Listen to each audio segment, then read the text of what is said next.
Sir, രാത്രി 9 മുതൽ 9:30 വരെ എല്ലാ മൊബൈൽ ഫോണും ഓഫാക്കി വെക്കുക. സോഷ്യൽ മീഡിയയിൽ നിന്നും പുറത്തിറങ്ങുക. സോഷ്യൽ മീഡിയ ഉപയോഗിക്കുകയേ ചെയ്യരുത്. ഡിജിറ്റൽ ലോകത്തെ മുഴുവനായിട്ടും തടസ്സപ്പെടുത്തണം. പുതിയ ഒരു സത്യാഗ്രഹവുമായിട്ടാണ് MA ബേബി ഇറങ്ങിയിരിക്കുന്നത്, ഗാസയ്ക്ക് വേണ്ടി. ഈ ഓഫ് ആക്കണമെന്നോ അതോ ഓഫ് ആകുമെന്നോ? എല്ലാ ഫോണുകളും ഓട്ടോമാറ്റിക്കലി ഓഫാക്കണം. ഓഫ് ആക്കണം. ഇനി ഓഫാക്കുമോ എന്നുള്ളത് എനിക്കറിയില്ല. പറയുന്നത് ആരെന്നറിയാമോ? അല്ലേ? MA ബേബിയാണ്. ആ, അതാണ്. പണ്ട് പിന്നെ അവരുടെ വർഗത്തിൽ തന്നെയുള്ള ഒരാളെ EP ജയരാജൻ മറ്റേ ഏതായിരുന്നു ഒരു ഫ്ലൈറ്റിൽ കയറില്ല എന്ന് പറഞ്ഞു, അല്ലേ? ഇൻഡിഗോ. ആ കമ്പനി വലിയ നഷ്ടത്തിലായിപ്പോയി കേട്ടോ. അത് കൂട്ടുന്ന ഒരു വക്കിലെത്തി. പിന്നെ അവരെന്തോ വന്ന് കൈയും കാലും ഒക്കെ പിടിച്ചു. അതിനുശേഷം പിന്നെ അദ്ദേഹം അതിൽ കയറാമെന്ന് പറഞ്ഞിരിക്കുക. ഇപ്പം എനിക്ക് സംശയം, ഇനിയിപ്പോൾ എല്ലാ മൊബൈൽ കമ്പനികളും പിന്നെ MA ബേബിയെ കാണാനായിട്ട് ഇങ്ങനെ ക്യൂ നിൽക്കും മിക്കവാറും.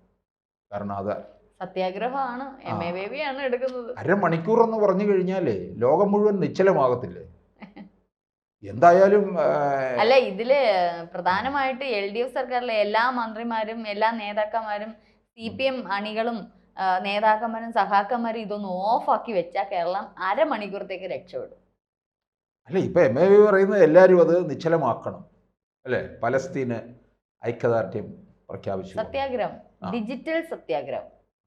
അപ്പൊ ഒരു പിന്നെ ഇത്രയും വലിയ മൊബൈൽ കമ്പനികളെ പോലും നിലയ്ക്ക് നിർത്താൻ ഇന്ത്യയുടെ ദേശീയ പാർട്ടിയായ CPM-ന്, കമ്മ്യൂണിസ്റ്റ് പാർട്ടിക്ക്, അതിൻ്റെ ദേശീയ ജനറൽ സെക്രട്ടറിക്ക് കഴിയുമെന്നുള്ളതാണ്. നമ്മൾ വിചാരിച്ച പോലൊന്നും അല്ല ആളൊരു സഞ്ചിയും തൂക്കി ഇങ്ങനെ എപ്പോഴും പോകുന്നത്. സാർ, കളിയാക്കുന്ന തരത്തിലാണെങ്കിൽ ഉപ്പ് സത്യാഗ്രഹം, ദണ്ഡിയാത്ര, ഇങ്ങനെ പല സത്യാഗ്രഹങ്ങളും നമ്മൾ കണ്ടിട്ടുണ്ട്. പുതിയൊരു സത്യാഗ്രഹം ചരിത്രത്തിൽ കുതിക്കാൻ പോവാണ്. അത് കുറിക്കും ചരിത്രത്തിൽ തന്നെ. എന്താണ്? ഡിജിറ്റൽ സത്യാഗ്രഹം. ഇനി നാളെ ഒരു സമയത്ത് കുട്ടികൾ പഠിക്കാൻ പോകുന്ന സത്യാഗ്രഹമാണ് MA ബേബിയുടെ ഈ പോരാട്ടം. അയ്യോ, അത് പിന്നെ MA ബേബി ഈ ചരിത്രത്തിൽ ഒരുപാട് കാര്യങ്ങളിൽ ഇടം പിടിച്ചിട്ടുള്ള ആളാണ്. വിദ്യാഭ്യാസ വകുപ്പ് മന്ത്രിയായി ഇരുന്നിട്ടുണ്ട് VS അച്യുതാനന്ദന്റെ മന്ത്രിസഭയിൽ. അദ്ദേഹം തന്നെ ഇറങ്ങാറായപ്പോൾ പറഞ്ഞു, ഞാൻ രണ്ടാം മുണ്ടശ്ശേരിയാണ്. അതിനുശേഷം എല്ലാവരും പരിഹസിച്ചുകൊണ്ട് പറയുന്നത് രണ്ടാം മുണ്ടൻ. രണ്ടാം മുണ്ടശ്ശേരി എന്ന് പറഞ്ഞാൽ കേരളത്തിലെ ആദ്യ വിദ്യാഭ്യാസ വകുപ്പ് മന്ത്രി ജോസഫ് മുണ്ടശ്ശേരി ആയിരുന്നു. ആ മഹാനായ മനുഷ്യൻ എവിടെ നിൽക്കുന്നു? ആ കസേരയിൽ ഇപ്പം ഇരിക്കുന്നത് ആരാ? നമ്മുടെ മന്ത്രി ശിവൻകുട്ടി, അല്ലേ? അതിന് തൊട്ടു മുമ്പിരുന്ന ആള് രവീന്ദ്രൻ മാഷായിരുന്നു കേട്ടോ, രവീന്ദ്രനാഥ്. അദ്ദേഹം പരിഷത്തിൻ്റെ വലിയ പ്രവർത്തകനായിരുന്നു. കഴിഞ്ഞ തവണ അദ്ദേഹം ലോക്സഭാ തെരഞ്ഞെടുപ്പിൽ ചാലക്കുടിയിൽ മത്സരിച്ചു. അദ്ദേഹം ഇപ്പോഴും അവിടെ ചാലക്കുടി, തൃശ്ശൂർ ഭാഗത്തൊക്കെ ചെന്ന സൈക്കിളിൽ പോകുന്ന കാണാം. മറ്റുള്ളവരെല്ലാം വലിയ ഇന്നോവയുടെ നെഞ്ചത്ത് കടന്നു പോകുമ്പം അദ്ദേഹം, ഈ സഖാവ്, തലയ്ക്കകത്ത് ആൾതാമസമുള്ള ഒരു ഒരു ഒരു ഒരു കമ്മ്യൂണിസ്റ്റുകാരനാണ്, ഒരു പരിഷത്ത് പ്രവർത്തകനാണ്.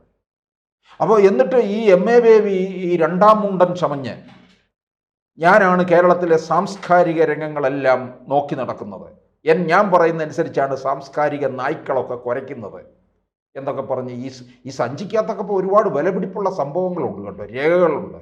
ഈ മൊബൈൽ ഫോണിനെ മുഴുവൻ വെല്ലുന്ന ചില രേഖകളൊക്കെയാണ് അതിനകത്തുള്ളതെന്ന് എനിക്ക് തോന്നുന്നു. ഇപ്പം അവിടെ ഡൽഹിയിൽ വേറെ പണിയൊന്നുമില്ല കേട്ടോ. ഇവിടെ കേരളത്തിൽ കിടന്ന് കറങ്ങുകയാണ്. പിണറായി വിജയനെ സേവിച്ച് ഇങ്ങനെ നിൽക്കുകയാണ്. അല്ല, ഇദ്ദേഹം ഈ പാലസ്തീൻ്റെ പുറകെ ഇങ്ങനെ നടക്കുകയാണ്. ഇതേ ഉള്ളൂ. ഇദ്ദേഹം എന്തെങ്കിലും പുറത്ത് വിടുന്നെങ്കിൽ ഇവർക്ക് വേണ്ടിയിട്ടുള്ളത് മാത്രമേ ഉള്ളൂ. ഇദ്ദേഹത്തിന് അങ്ങോട്ട് അങ്ങ് പൊയ്ക്കൂടെ? അവിടെ ഇസ്രായേൽ സൈനികർക്കെതിരെ ഇദ്ദേഹത്തിന് 2 വെടിയൊക്കെ അങ്ങോട്ട് വെച്ചുകൂടെ? എന്നാൽ ഞാൻ ഇദ്ദേഹം അങ്ങ് പോകട്ടെ, അതാണ് നല്ലത്. അവിടെ ചെന്ന് യുദ്ധമൊക്കെ ഇസ്രായേലിനെ തരിപ്പണമാക്കിയിട്ട് ഇദ്ദേഹം എത്തണം. അത്രയ്ക്ക് ഇതുണ്ട്. അല്ലെങ്കിൽ അവിടെ പോയി അങ്ങ് സത്യാഗ്രഹം കിടക്കട്ടെ. പക്ഷേ നമ്മൾ ചിന്തിക്കേണ്ടുന്ന ഒരു കാര്യമുണ്ട്. ഇപ്പോൾ കോട്ടയം മെഡിക്കൽ കോളേജ് ഉൾപ്പെടെയുള്ള സംഗതി ഇപ്പം ഒരു ജീവൻ പൊലിഞ്ഞിരിക്കുകയാണ്. മാത്രമല്ല, ആരോഗ്യ മേഖലയിൽ നിരവധി പ്രതിസന്ധികളുണ്ട്. നിരവധി വിഷയങ്ങൾ കേരളത്തിലുള്ളപ്പം ഇദ്ദേഹത്തിന് ഇതൊന്നും പറയാനില്ല. അപ്പം നമ്മൾ ചോദിക്കേണ്ട കാര്യമുണ്ട്. അദ്ദേഹം ദേശീയ സ്ഥാനത്ത് നിൽക്കുന്ന CPM-ൻ്റെ പ്രധാന നേതാവാണ്. കേരളത്തിന് മാത്രമല്ലല്ലോ. അല്ല, എന്തായാലും നമ്മുടെ രാജ്യത്ത് നടക്കുന്നുണ്ട്. കേരളത്തിലെ വിഷയമാണെന്നുണ്ടെങ്കിൽ ഇത്തരത്തിലുള്ള നിരവധി സംഭവങ്ങളുണ്ട്. അദ്ദേഹത്തിന് അതിനൊന്നും യാതൊരു പ്രതികരണവും ഇല്ല. അത് അങ്ങോട്ടും ഇല്ല ഇങ്ങോട്ടും ഇല്ലാത്ത ഒരു പ്രതികരണമില്ല. പക്ഷേ പാലസ്തീൻ്റെ പുറകെയാണ് അദ്ദേഹത്തിന്, ഗാസയുടെ പുറകെയാണ്. നമ്മുടെ രാജ്യത്ത് എന്തല്ലോ പഹൽഗാം ആക്രമണം ഉൾപ്പെടെ ഉണ്ടായി. ഇനി എങ്ങനെ നമ്മുടെ രാജ്യത്തെ സംരക്ഷിക്കാൻ, എന്തൊക്കെ ചെയ്യണം? ഇതൊന്നും അദ്ദേഹത്തിന് പറയാനില്ല. അതും ഈ പറയുന്നത് പോലെ ഇദ്ദേഹം പറയുന്നത് അത്രയും ഏറ്റെടുക്കുന്നത് മലയാള മാധ്യമങ്ങൾ മാത്രമേ ഉള്ളൂ. ഈ ഗാസയുടെയും പാലസ്തീൻ്റെയൊക്കെ കാര്യം മറ്റുള്ള സംസ്ഥാനത്തിന് പുറത്തുള്ള ഇദ്ദേഹത്തിൻ്റെ വാക്കുകൾ ശ്രവിക്കുന്ന ആരുമില്ല എന്നുള്ളതാണ് ഇതിലും വലിയ രസകരമായിട്ടുള്ളൊരു കാര്യം എന്നുള്ളത്. ഒരു കാലത്ത് സാറ് എപ്പോഴും പറയുന്നത് പോലെ CPM-ന് പാർലമെൻറ്റിൽ ഒരു വലിയ സ്ഥാനമുണ്ടായിരുന്നു ഒരു കാലത്ത്. ഒരു പക്ഷേ ഒരു പ്രതിപക്ഷ സ്ഥാനത്തേക്കൊക്കെ വരാൻ ശക്തിയുള്ള ഒരു പാർട്ടി തന്നെയായിരുന്നു കമ്മ്യൂണിസ്റ്റ് പ്രസ്ഥാനം എന്ന് പറയുന്നത്. അതാണിപ്പോൾ തികച്ചും തരിപ്പണമായിരിക്കുന്നത്. അതിൻ്റെ ഒരു വലിയ നേതൃത്വ സ്ഥാനത്ത് തന്നെയാണ് MA ബേബി ഇരിക്കുന്നത് കൂടി മറന്നുപോയാണ് അദ്ദേഹത്തിൻ്റെ മാനസിക ആരോഗ്യ നില തെറ്റിക്കൊണ്ടുള്ള ചില പ്രസ്താവനകൾ വരുന്നത്. ഇപ്പം അങ്ങനെ ആ പാർട്ടിയൊന്നും ഇല്ലല്ലോ, തീർന്നില്ലേ? ബംഗാളിലും പോയി, ത്രിപുരയിലും പോയി, ഇനിയും കേരളത്തിൽ പൊക്കൊണ്ടിരിക്കുകയാണ് ഇദ്ദേഹം. എന്നാലും പിന്നെ ഈ ലോക നേതാക്കന്മാരെയൊക്കെ വിരട്ടിക്കളഞ്ഞറിയാം. ട്രംപ് ഓടിക്കളഞ്ഞു ഇദ്ദേഹത്തിൻ്റെ ഈ പ്രസ്താവന കണ്ട്. അതേ ട്രംപിന്റെ അടുത്തില്ലയോ പിണറായി വിജയൻ പോയിരിക്കുന്നത്. മോദിയെ വിരട്ടി, പിന്നെ നെതന്യാഹുവിനെ വിരട്ടി. ഇന്ത്യയിൽ നിന്ന് ആയുധങ്ങൾ വാങ്ങുകയാണ് വിവരം അറിയുന്നത്. മോദിയെയും വിരട്ടി. ഇവിടുന്ന് അങ്ങോട്ട് കൊടുത്തു കഴിഞ്ഞാൽ വിവരം അറിയുമെന്ന് പറയും. ഇതിൻ്റെ വേറൊരു പരിഷ്കരിച്ച പതിപ്പാണ് ഈ double A Rahim. Not only but also not only. പാർലമെൻറ്റിൽ വലിയ പ്രസംഗം നടത്തിയ, ഓക്സ്ഫോർഡ് യൂണിവേഴ്സിറ്റിയൊക്കെ അദ്ദേഹത്തിൻ്റെ ഇംഗ്ലീഷ് ഇങ്ങനെ പഠിക്കാനായിട്ട് തയ്യാറെടുത്തിരിക്കുകയാണ്. പാർലമെൻറ്റ് മുഴുവൻ ഞെട്ടിച്ചില്ലേ. അദ്ദേഹം ഇവിടുന്ന് MP ആയിട്ട്, രാജ്യസഭ MP ആയിട്ട് പോകുമ്പം ഇവിടെ പറഞ്ഞിട്ട് പോയത്, ഇനിയും ഞാൻ എൻ്റെ പോരാട്ടം ഡൽഹിയിൽ നരേന്ദ്രമോദിയുടെ ഫാസിസത്തിനെതിരായിട്ടാണ്. ഞാൻ വിചാരിച്ചു മോദിയുടെ ഉറക്കവും പോയി എന്ന്. അങ്ങനത്തെ കുറേ പുങ്കവന്മാരാണ് ഈ CPM-നകത്തുള്ളത്. ഞാൻ ഓർക്കുകയാണ് കേട്ടോ, ഈ EMS ഒക്കെ. EMS എപ്പോഴും കേരളത്തിൽ നിൽക്കുമ്പം അതൊരു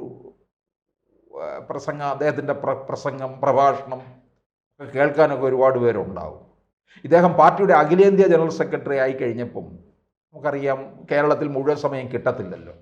കാരണം ബംഗാളിലും ത്രിപുരയിലും ഒക്കെ പാർട്ടി, മറ്റ് പല സംസ്ഥാനങ്ങളിലുമൊക്കെ പാർട്ടി വേറെ ഉണ്ട്, ശക്തമായി നിൽക്കുകയാണ്. അത്രയും തിരക്കുണ്ട്. അങ്ങനെ നമുക്ക് പിന്നെ നഷ്ടമായി എന്നാണ് കരുതിയത്. കാരണം നമുക്കങ്ങനെ കിട്ടുന്നില്ല. പക്ഷേ ഇപ്പോഴത്തെ ഈ പാർട്ടി സെക്രട്ടറി പിന്നെ അവിടെ ഡൽഹിയിലെങ്ങും ഇല്ല.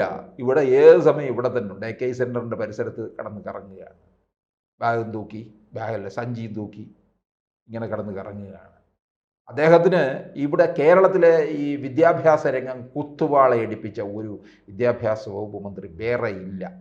കുട്ടി എന്തെഴുതിയാലും മാർക്ക് കൊടുത്തോണമെന്ന് പറഞ്ഞിരിക്കുന്നത്. എന്തെഴുതിയാലും, ചോദ്യത്തിന് ഉത്തരമല്ല.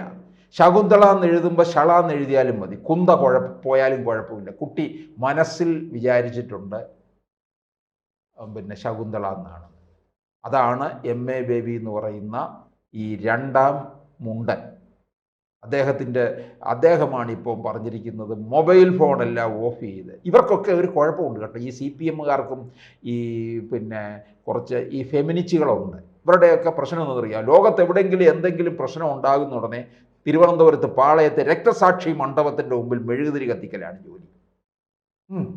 എന്നിട്ട് കൈ നീട്ടിപ്പിടിച്ച് വലിയൊരു പ്രതിജ്ഞ. അത് കഴിയുമ്പം എല്ലാം ശരിയാകും. പക്ഷേ മെഴുകുതിരി കത്തിക്കുന്നതുകൊണ്ട് ഗുണമുണ്ട് കേട്ടോ. ആ മെഴുകുതിരി ഇൻഡസ്ട്രി അങ്ങ് വളരും. ദിവസവും ഇതുപോലെ ഒരു 500 മെഴുകുതിരി കച്ചവടം നടന്നു കഴിഞ്ഞാൽ അതിനടുക്കൽ ഒരു മെഴുകുതിരി ഷോപ്പും കൂടെ വന്നാൽ പോരെ, ആ ഇൻഡസ്ട്രി അങ്ങ് കയറത്തില്ലേ? ഇപ്പം നാട് മുഴുവൻ പൊങ്കാലയില്ലേ. പൊങ്കാല വന്നു കഴിഞ്ഞപ്പോൾ ഈ കലം ഇൻഡസ്ട്രി ഒരു കാലത്ത് അത് പോയതാണ്. പണ്ട് ആറ്റുകാല് മാത്രമേ ഉള്ളായിരുന്നു പൊങ്കാല. ഇപ്പോൾ കേരളത്തിലെ എല്ലാ ക്ഷേത്രങ്ങളിലും ഉണ്ട്. കലം ഇൻഡസ്ട്രി അങ്ങ് കയറി വന്നു.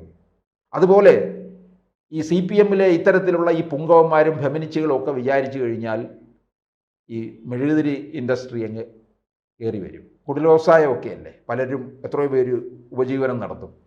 അപ്പോൾ എന്തായാലും രാത്രിയിൽ മൊബൈൽ ഫോണ് സ്വിച്ച് ഓഫ് ആക്കണോ, ഓഫ് ആകും എന്നുള്ളതാണ്. എന്തായാലും 1 മണിക്കൂർ, അരമണിക്കൂർ മുതൽ 1 മണിക്കൂർ വരെ. അപ്പം പലസ്തീൻകാരൊക്കെ അവർക്ക് ഐക്യദാർഢ്യം, നെതന്യാഹു ഇപ്പോൾ എന്ത് ചെയ്യുമെന്നുള്ളതാണ് ഇനി അറിയേണ്ടത്.